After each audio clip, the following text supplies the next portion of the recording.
Hi everybody. I'm having a really bad case of insomnia. So what do you do when you have insomnia? You do remote views. I think it's the heat. So I thought, what the heck? I hadn't done a remote view for a while and I can't sleep. So apology, my hair is a mess. I don't have makeup on, but it's like 2 in the morning. I was thinking, who could I do a remote view of at this hour?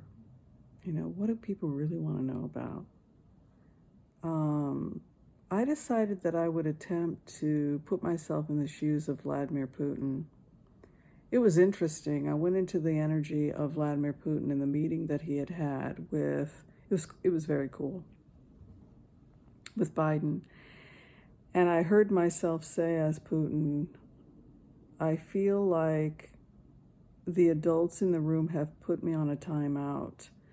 It's this feeling that I'm in a room with people, and I know the people of Europe and the United States hate me. They don't. I'm with all these people, these Western countries that are letting me know. The G7 just ended. He's been kicked out. He had to wait until it was over to meet with Biden. I feel as Putin, it's very palpable, the fact that I'm shut out of this.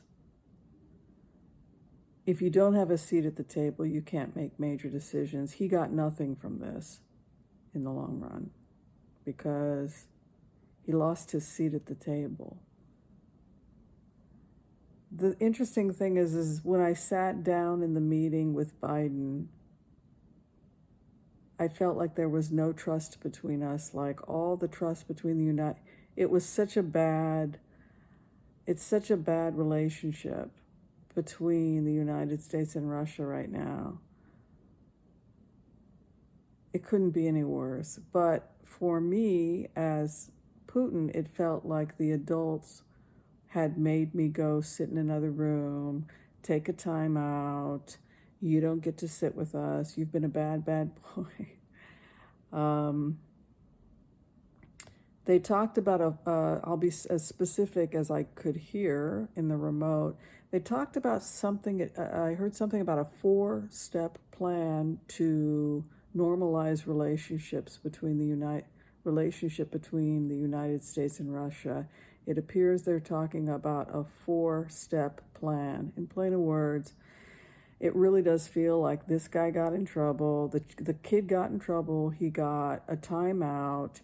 He got kicked out of the school for being a derelict. Now he wants to get back into school. Now the kid wants to be let back in, but there's no there's no trust between him and the adults, and so it's like they literally give him a 4-step plan to get back in to the G8, into a relationship.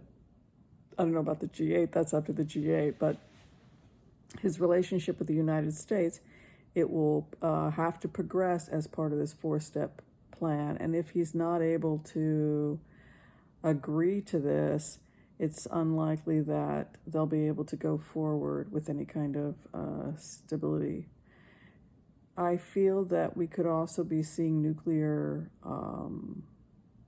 disarmament being a major subject between the two parties. First off, because the truth is that Russia doesn't have enough money.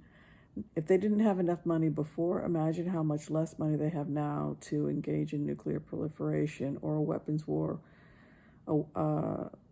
with the United States. And so it's really, the truth be told, when I put myself in the shoes of Putin, I'm really backed into a corner. I don't have the money to keep this up. I can't keep competing with the West militarily. I can't. And I am well aware of how I'm being treated.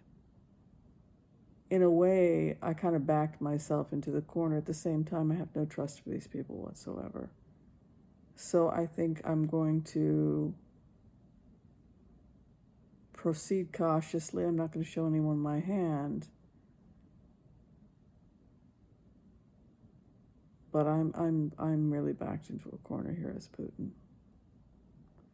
So that's what I feel in this remote. I hope you enjoyed it, and hopefully now I can get some sleep. Thanks for watching, everyone. Good night.